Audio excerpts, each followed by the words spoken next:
Good afternoon, ladies and gentlemen. I'm Robin, this is Digital Wilds, and welcome back to Paper Mario The Thousand Year Door. In the last episode, we pushed through some Rogueport busy work, and in this episode, we are going to be heading over to Glitzville. So it's time to join the blimp, and for some reason our single boarding pass gets both of us through. So we're off to the city in the sky.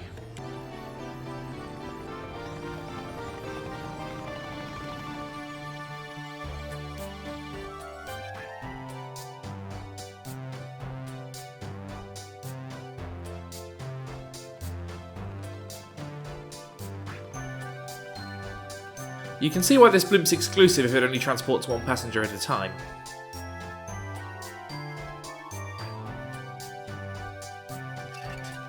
And indeed, here we go. It's time for Chapter 3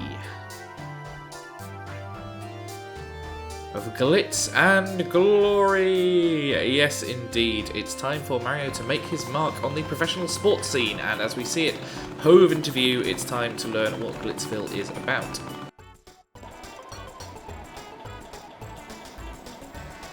So Glitzville is not lying about being shiny, it actually floats in the sky, and we'll see there are hoardings and souvenir stands and food stalls all over the place. This is very much geared towards the customer experience, and you'll see a few hoardings there of some of the more famous fighters in the Glitz Pit, especially in the background there. We've got a yellow gentleman who is going to be relevant to the experience.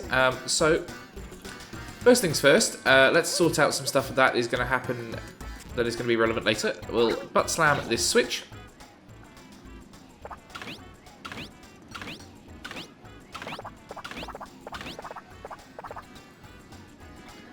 And here we go. So hop up here and access this chest. Power plus P boosts a partner's attack by 1. Very, very powerful, especially with Goombella having multi-bonk. And you see there's a star piece hidden under this advertising hoarding. There we go. And an airplane panel here, which will be more relevant later, but we'll take the trip for now.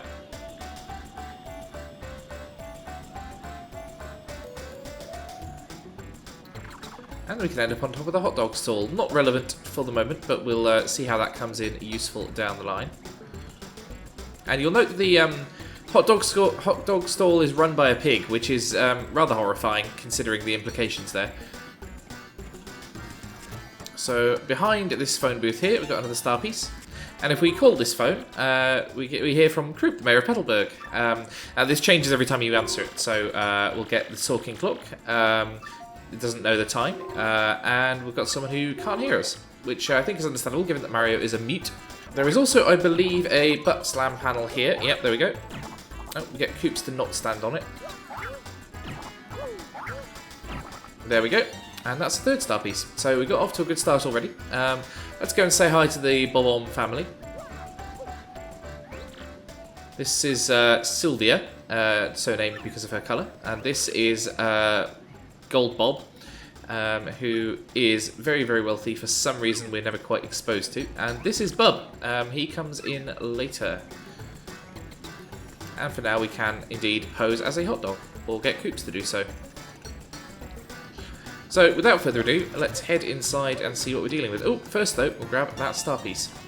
Oh, and not to forget while we're here, if we jump normally, we can't get to that shine sprite, but if we whack that invisible box, there we go. So another one for us, and there's an inn token tucked away behind this shop as well. Might as well get that while we can, although I don't know if there's any inns in this level. So this is the Glitz Pit, and we'll see we've got this news crew over here. This guy seems to be some sort of carrot. I'm not sure what race these people are supposed to be, given that they never appear in any other Mario game.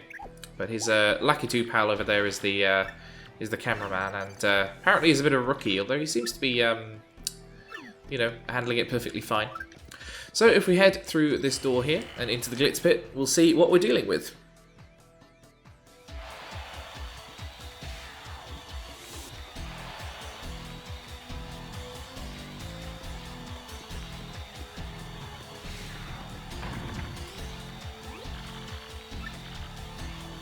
So this is the Koopinator on the left and Rawkhawk on the right. Rawkhawk being the reigning champion. So that we have arrived just in time to see the two titans of the Glitz Pit face off against each other. And indeed, Rorqual stomps the crap out of him. Although in my experience when we playing the actual game, Coopinator is tougher than Rorqual. But in any case, here is Bubba, who's the promoter who runs this place. I think very heavily based on Don King. So Rorqual's thing is he's a bit of a heel, and we're going to have to bring him to heel using Mario's enormous fighting power in order to get that crystal star on his belt.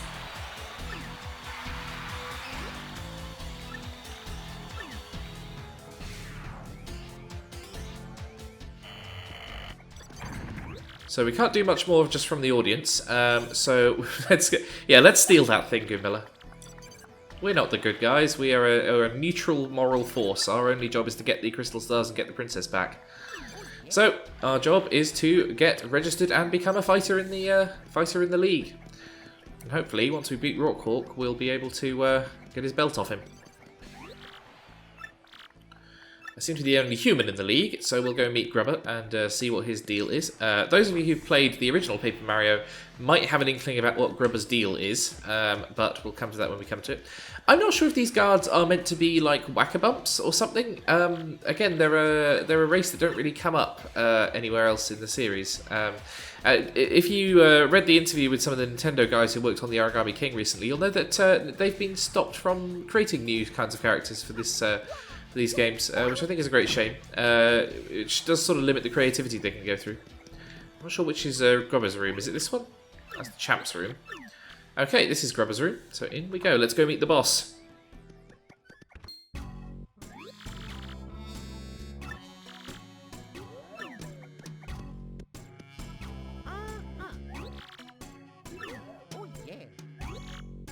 So we've got a bit of a ladder to climb.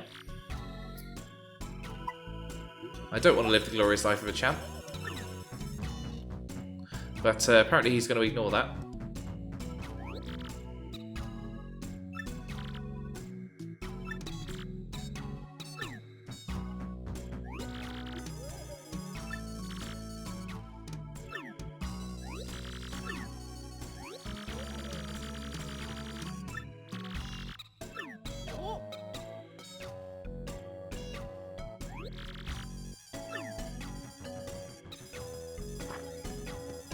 So we're going to get a tour of the facilities.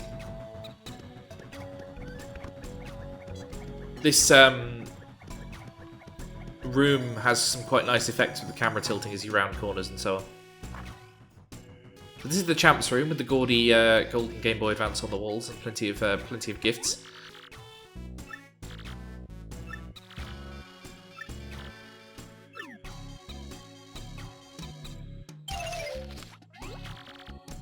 Major League locker room, nice and tidy, plenty of impressive fighters roaming around.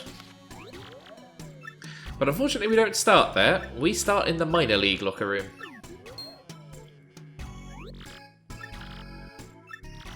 Okay, so, yeah, there we go, we're in, we are now officially a fighter. But unfortunately Mario is not enough of a good name, so for the third time in the game we're getting a new moniker. We are becoming the Great Gonzales, which is perfect in my view.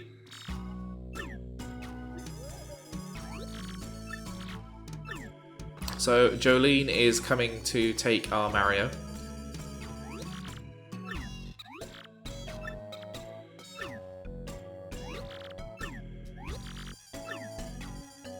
Jolene has some kind of secrets which we're going to uncover during the course of this chapter. So we'll see the cool visual effects of this level here. So we've got a few rules. Grubba is going to set some rules for each bout we go into, and that's going to affect how we do. And she'll explain other things as they come up.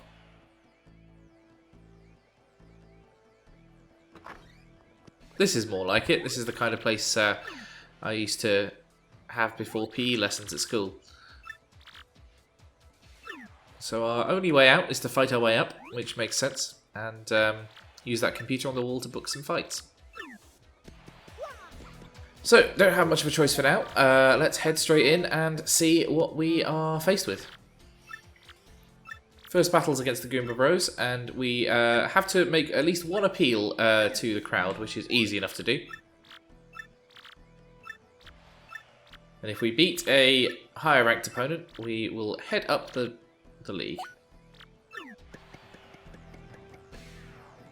So not much to do for now other than tattle on our environments. Yep, pretty disgusting. And they showed us the nice one first, which is a little bit unfair.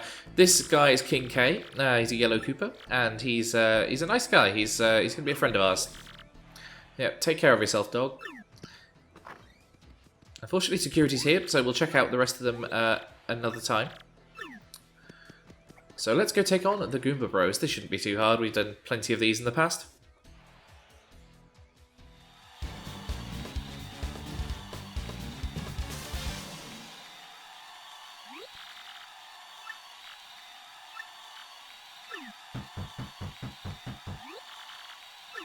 Now there are 5 of them, so that could potentially present an issue, but we should be able to tear through them fairly easily.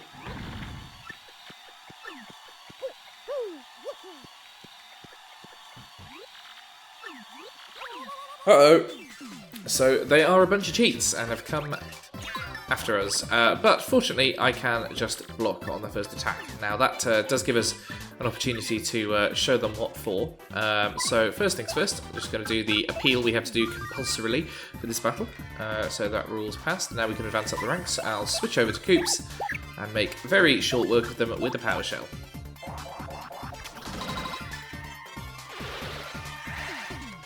So, a bit of a waste of FP just for 1 experience point, but as you'll see, we have access to the bed back in the locker room, so we can use that to heal.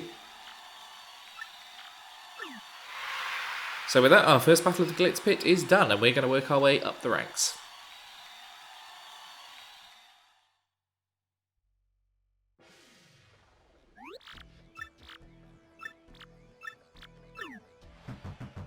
So for each battle we win, we earn money. It's very little. We get, I think, 3 coins this initial battle. Yep, 3. And I think it only rises by 1 or 2 for every rank you go up. So even at the top ranks, you're only getting a couple of dozen. So let's see who else is in the locker room before we go and book our next match. Firstly, King K wants to have a word with us. A Bush League scrub like us. And yeah, he wants to be our pal. This is Master Crash, the Bob-omb. Better obey Grubber's conditions or we'll not advance up the ranks.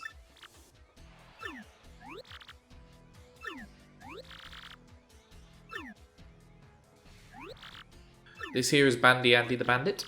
And yeah, I think the bandits are kind of related to the Shy Guys, but they seem to be a little bit more malign. And the bed can restore our stats. And this guy's Cleftor. He's a little bit on the ineloquent side, but he is well-meaning all the same.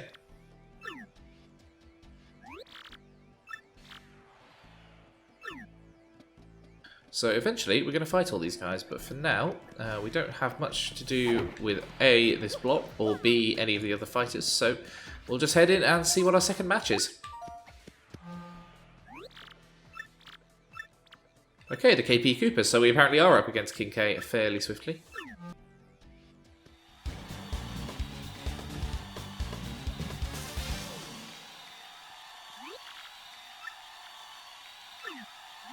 Okay, these guys are the Shell Machines of Doom. Well, we'll see how good they are.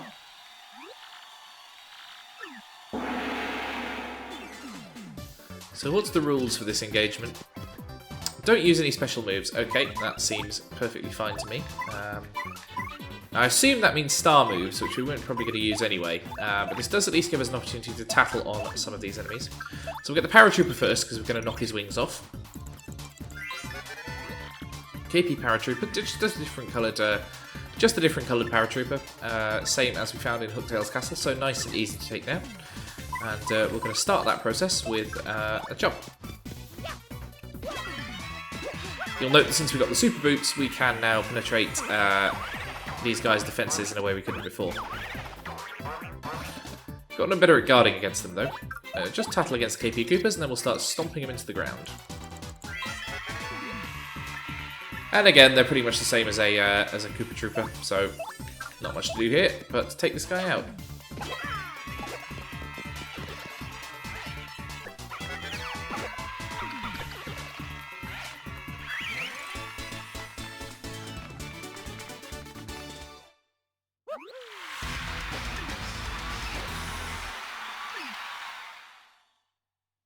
Okay, there we are, so second battle complete.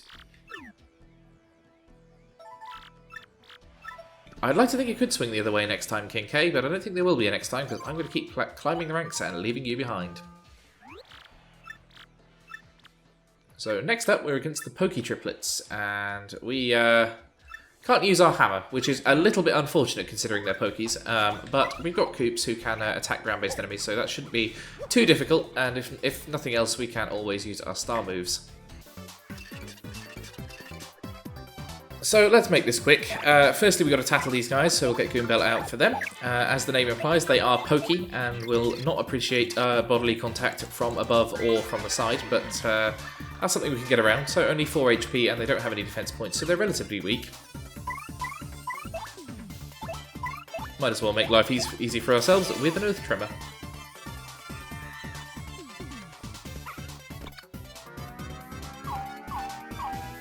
I apologise that this is a slightly differently paced episode to usual. Usually I cut out most of the combat because once you see an enemy being beaten for the first time, there's generally not much value in watching me do it a second and third time. But given this is the combat-focused chapter, then we're going to have to sit through quite a lot of it, I think. Well, we screwed that up on the action commands, but it should be enough to take them out. Yep, indeed. Down they go. Nice and easy. And we got ourselves a very tidy 6 XP, so we're moving up, and soon the badge points to equip the Partner Power Plus will be ours. Oh, we're getting King K a little bit jealous, but some other intrigue is happening.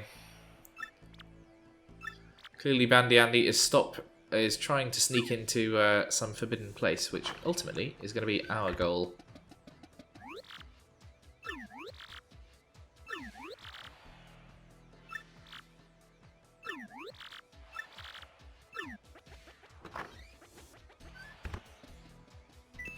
So I wonder what his deal is.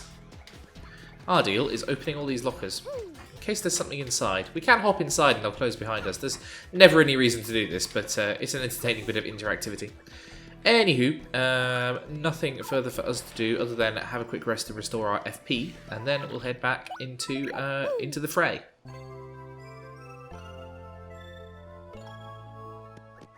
Next up is the Dead Bones, and we are not allowed to use any items. This is usually a fairly easy stipulation because I don't tend to use many anyway. It might be useful in this fight because they're vulnerable to fire, so if we had a fire flower that could have been a handy way to get rid of them, but ultimately there are several better ways to get around this lot. And the good bit is we have already tattled these guys, so we can head straight into the Koops and get this done in a single move. No worry about wasting FP because we can restore it for free in the bed. We do get a bit of our star power back with all those stylishes and head up towards the next level.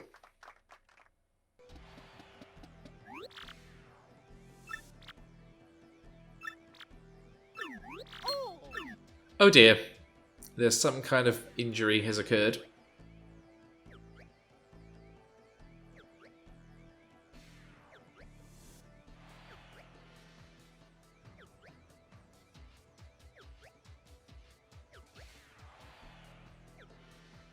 So clearly the darker side of the blood sports industry is occurring. Not something we need to worry ourselves with overly, as we head into match number 15. Up next, it's Spike Storm, and we have to do at least one appeal. That is a bit annoying, but it is at least tolerable. I can't remember what Spike Storm involves. It might be those guys we ran into in the sort of mini-dungeon in Chapter 1, but we'll find out shortly. Okay, so it's a Lakitu and 2 Spinies, easily enough taken out, even if they are quite high in defence and obviously spiked on top. Well, our first protocol is, as usual, to tattle. And we'll be seeing plenty of these guys later on, not least in the Pit of 100 trials. So, yep, 3 attack, 3 defense, and 3 HP. They are a bit difficult to get into, at least at this stage of the game. So, That's something we're going to have to contend with. And I'll do my appeal now, just because I have to.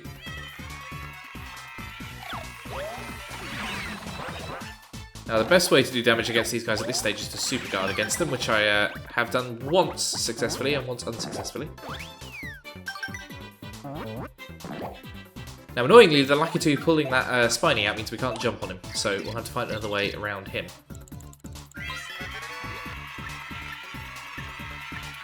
He's got 5 HP as well, which is quite significant. Now that we've got another 2 star points, I might just, yeah, let's just cheese this one with an Earth Tremor. And that time, we got it perfect. So this should be done very swiftly indeed. Penetrates defense, you see.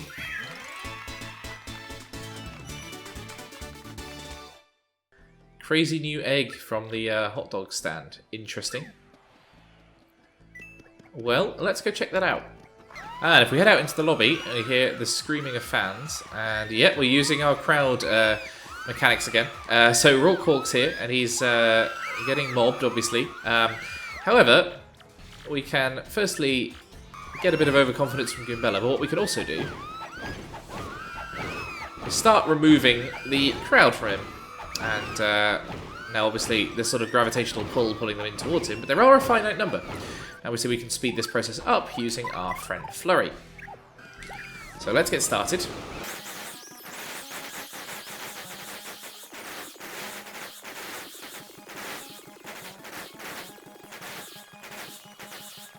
So we're nearly there now, only a couple of these guys left, enough that the hammer can take care of them. And with this Lakitu, there we go. We got rid of all his fans, and now he's mad. There's nothing to be gained from that. We're just being a troll. And look who it is. It's Mrs. Mouse. Now, what she's doing here is a little bit unclear, but we will be finding out more about her down the line. And apparently that means there's some kind of rare badge to be found. And here we go. As promised, a weird foreign egg has escaped from the hot dog stand and needs chasing down. And as the resident hero on this floating city, it's our job. It's actually surprisingly difficult to track this thing down because it's quite good at bouncing away from you, but if we keep at it long enough. It's implied, by the way, that this egg comes from Yoshi Island from the first game. There we go.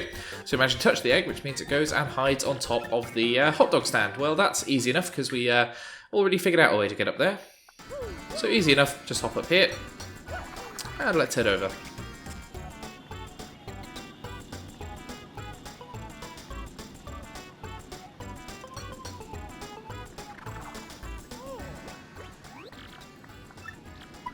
Well, we know what it was bought for, so let there be hot dogs. Oh, apparently not. I'm not even sure how you turn that egg into a hot dog. Maybe if you use one of those Egg Master things that makes a sort of log of fried protein. Okay, fine. Let's take it with us. And it's not going to do much to help us, but we have it on us at least. Anyway, back to the combat. And here we go, the hand-it-overs. This will include Bandy Andy. And we are, again, not allowed to use our hammer. Well, the exciting thing about the Glitz Pit is there's obviously lots more enemies to tattle, and we're going to make our way through that now. Our first objective is going to be to take out Captain Pink there, because he's got himself a mushroom. Now, we don't want that getting used, because that's a super mushroom that'll do 10 healing. But, easily enough, he goes down. Ah, and our curse is still in effect, so our damage will be reduced this turn, which means we don't need to do much on the old guarding front. I'm amazed that's still in effect, because we got that before Chapter 2. Oh. Ah, apparently the charm only affects Mario, thus rendering it completely useless. And he's still on a bloody power punch, well, we don't want him using that. Fine. Tattle. That big bandit in the back is going to be the problem if he gets that power punch off. Okay, so 8 HP. Well, nothing for it. Let's power bounce this guy.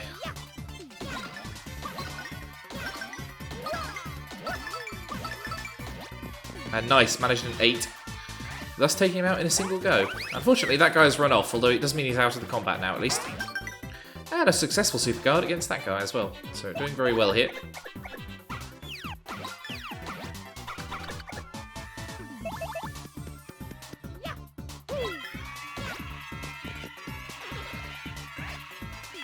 And with that, another bout defeated, and heading up towards the 100 mark. So we're now up to number 14 in the Glitz Pit, nearly a third of the way up the rankings already.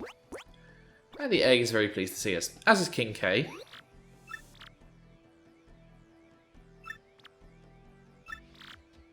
So we have to go check out the woman at the juice shop, okay? I don't know how useful this is going to be, but after a quick nap to heal up Goombella, we will go have a look.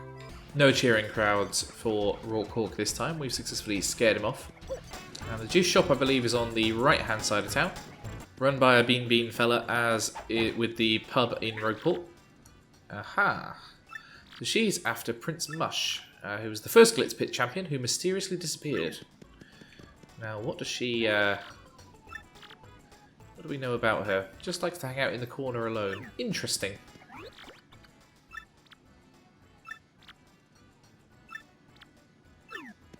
Now, this Disco Dog's an interesting recurring character. He doesn't really do anything in the story. He just comes up to perv on Goombella, who apparently is clipping weirdly into the egg in a way that makes her look like a boss from Yoshi's Island. So we went and checked her out, but that didn't seem to do anything. So King K merely diverted us for a few minutes. Instead, we're going to head into match number 13 against the Mind Bogglers. No items for us, but that should be fine. We don't have much on us anyway. And yeah, it's a bunch of enemies from the Boggly Tree, a unwelcome throwback to the game's worst chapter. Now, handily, we already have these guys tattled, so that saves us a turn. And most annoying of these is the Pale Piranha, so I'm going to take him out on the first go.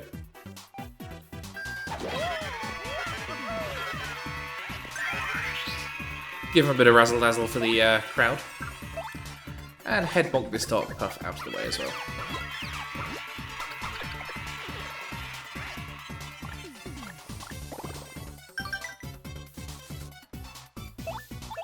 Now that they're out of the way, this Pider should be nice and simple to take down.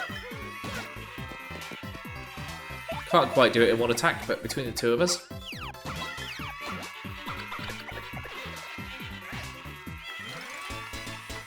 There we go, piece of cake. Ah, so King K is thinking about retiring. If I stay any longer, my future might get shorter, dig. After next match, I'm gone. It ain't cool, man, that's for sure, but you know what? That's life, Double G Dog. Promise me you won't forget you once knew the King K. No, I won't, bless you, guy. Anyway, who's up next for a skull hammering? It's the Punk Rocks. Okay, these guys are Clefts, I believe, and we can't use our hammer, which we probably weren't going to use anyway because they've got quite high defense, so probably better to use some of the other moves available to us, but hopefully we should be able to get through them relatively easily. So these guys are, I think, Hyper Clefts, which means they can charge themselves up to get extra attack power, so it can be a little bit dangerous if you're running a low HP build. Hyper Bold Cleft, I should say. Hyper Clefts have spikes on them, so these guys can be jumped on at least. Well, there's not much point to doing that. So instead what we're going to do is... what can we do here? Not much, if I'm honest. Can't use... I can't use my hammer, but I can use items. Have we got anything... no, it's only healing items there. Well, Spin Jump will probably get through their armour. Indeed, yeah, 2 damage from that. And a Super Guard finishes him off.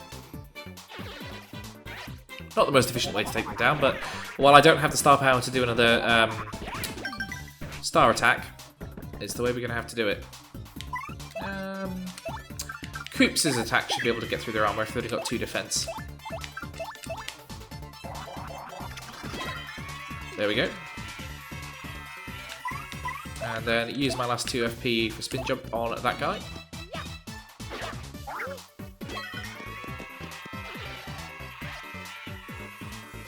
So this guy's gone a bit hyper, which is a bit unfortunate because he's got 2 HP, which Koops won't be able to take out in one go. So Koops might have to eat this attack. Although... oh, I managed to not get the 3 Shine Sprites there. Bit of a shame, but not much to be done about it. Yeah, I'm just gonna... Oh, I could charge. I could use my last FP to charge. Doesn't seem much point if I'm gonna have to wait till next turn anyway, though, so Godspeed, Koops. Yep, so even with a guard and with Koops' natural point of defense, it still takes 6 HP. They are nasty, nasty enemies. But, there we go.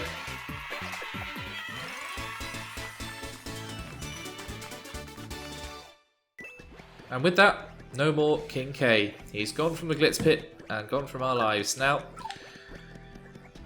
unfortunately, all is not as well as it could appear. But we'll take a nap and head into bout number 11. So we're heading up to the top of the minor leagues, and hopefully we'll be looking at climbing up the skirts of the major leagues soon. So next up, we're up against Monster Crash. We've got to do this without using any FP, which makes a bit of a change from the previous encounter. But that shouldn't be too difficult. I think this is the first time we've faced off against the Bob-Bomb, so I'm going to get Goomba out, ready to tattle. Now, what I really should have done here was got the multi-bounce badge equipped, because what I could have done is multi-bounced across all of them, which turns them explosive so that they die and explode if they are touched physically, and then I could have used Koops' attacks to detonate them individually. Although I can't use FP, so that probably does change the equation a bit, in which case I'm going to tattle them.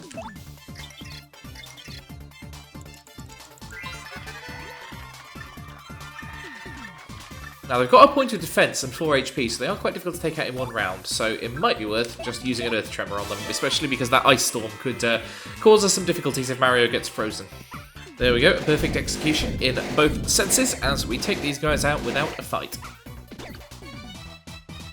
Now, if Bob-Bombs die when they're not ignited, they will not explode, so this annoyingly takes up to 99 XP, and thus not over into the next level until the next bout, but that's something we can handle when it comes. It is quite lonely without King K around, Bomb. No lonely, him too weak. Now him not here, sound normal to Cleftor. You are in Bomb denial, Cleftor. I saw you weeping in that locker, Bomb. Well, King K's replacement's here at least. This is Sir Swoop, who I don't think we'll be encountering, although I think he... If you come back and do the challenge again after beating this chapter, I think you do fight Sir Swoop. Oh, so he's in at number 19, bless him. And hopefully he survives his first encounter. So not much for us to do, but to book ourselves another match.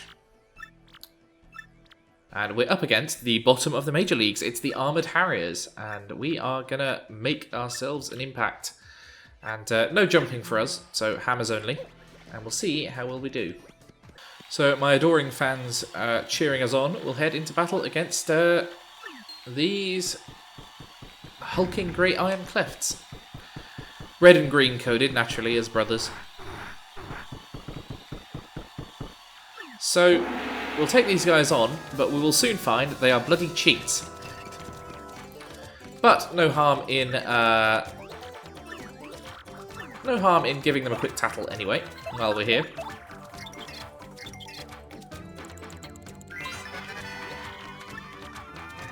Defense is unknown, rendering us basically unable to hurt them. I say basically, entirely unable to hurt them. Because usually, in a situation where you can't penetrate an enemy's defense, you can get through it with the special attacks, the star attacks. That doesn't work. If I try to hammer them, that doesn't work. And the final line of defense, the super guard, also doesn't work. You can't do any damage with that, which is, I think, the only enemy in the game you can't super guard. So that's very frustrating and leaves us with no option but to retreat. So how do we get past them, you ask? Well, that will be answered shortly. And we do at least get a bit of a payout from that battle. Only 1 coin, but nonetheless. So annoyingly, our egg friend has gone as well. And instead, he's hatched into a pink Yoshi. The colour of the Yoshi depends. Based on the amount of time you have the egg before it hatches, I believe. I think that's how it works. And because we got ours relatively early on, he's come out pink. He can also be green, blue, black, white, and I think red. So you've got a few options. And we have ended up with the slightly embarrassingly quiffy pink one. So let's give him a name. I'm going to name him Edgar, after Edgar Allan Poe.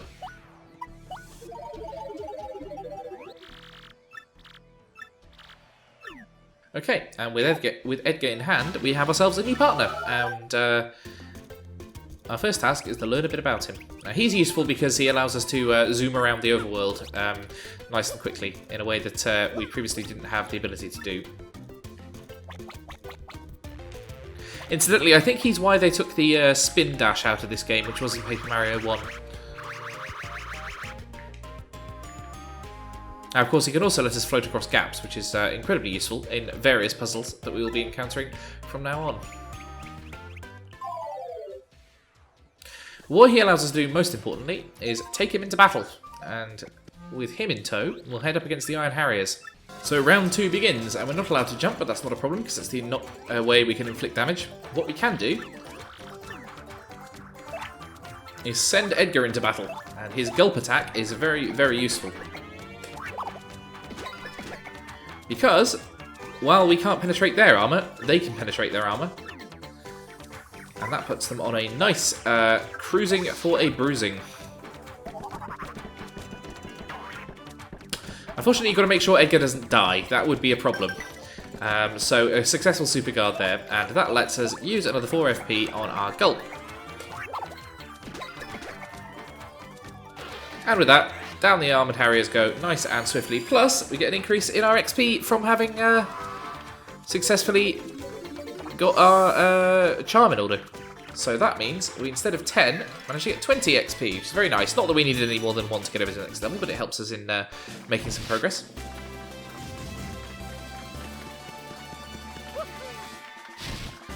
And with that, the obvious choice is to go for another 3 BP.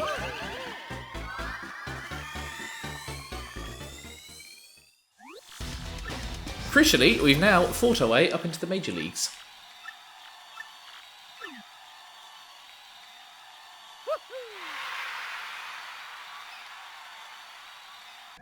So crucially, we're now in the top half, and it's time for us to go have a chat with Grubba.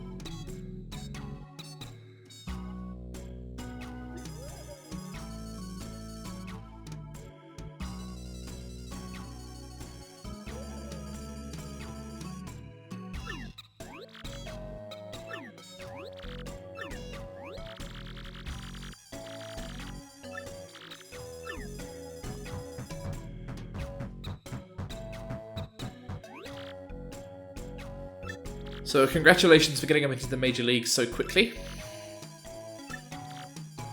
But we got a special treat as well. An extra gift of 30 coins. That's enough to buy us like 4 fire flowers. He wants to get us a new costume in hot pink with some new frills. Now we will get some new costumes in this game, but just not quite yet and not in the way he means.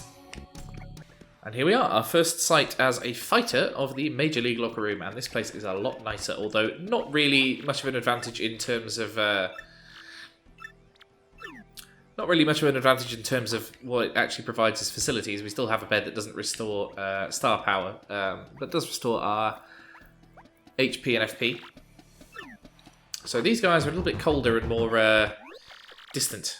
So yeah, here's Rawkhawk to chew us out. He's mad about the rising star tearing up the league, so that's me. Hi, Rawkhawk. Oh.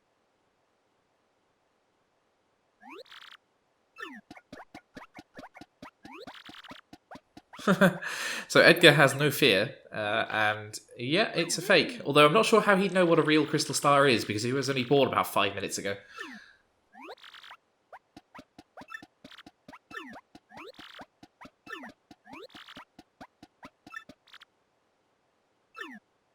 So after threatening to murder a baby, Hawk heads out, and we are back in control. So that means we're going to have to find the real Crystal Star, which is more of a question. Ooh. An email has come in. If you want the Crystal Star, heed my instructions from X. Why he's typing in, like, Twitter sarcasm font, I don't know. Anywho, we'll just have a quick look around the locker room and see what's here. So this here is the number 2, the Coopinator, who we saw Hawk beating up at the start of the chapter, and you don't want to mess with him because he's a bit weird, samurai type. Destroy the foe before you. That is the only concern of a true warrior. And this guy is pretty tough as well because he's obviously got a spike on top. That is hard to flip over. Spiky Joe, running for president, got about a 10-point lead in the opinion polls. Over here, we have Hammer Jammer of the Hammer, Bammer and Flare trio, the Hammer Brothers and affiliated creatures who are going to be fighting us at number 3. And this here is Shellshock, who's one of the lower ranked in the major leagues. I think he's about number 7 or number 8, and we're going to have to stomp on his head. Annoyingly, we can't go in the toilet. Can still hide in the lockers, though. In fact, I think one of them has a star piece in it, though I haven't managed to find it yet. Use the very primitive physics engine to close these doors. Nope, nothing there. Oh, no star piece, but there's an ice storm hidden behind that row of lockers. Anywho, that's quite enough for now, I think. So what we're going to do is head outside and save. And now that we've saved, we'll have a little wander through this facility. And next episode, we're going to take on the major leagues and climb our way to the top and figure out what strange mysteries are going on with the Glitz Pit. Until then, thank you very much for watching. Thank you very much for listening. I've been Robin, this has been Digital Wilds, and this has been Paper Mario the Thousand Year Door. If you would like to help me grow the channel, you can always subscribe, and I am on Patreon at patreon.com/digitalwilds. I will see you next time.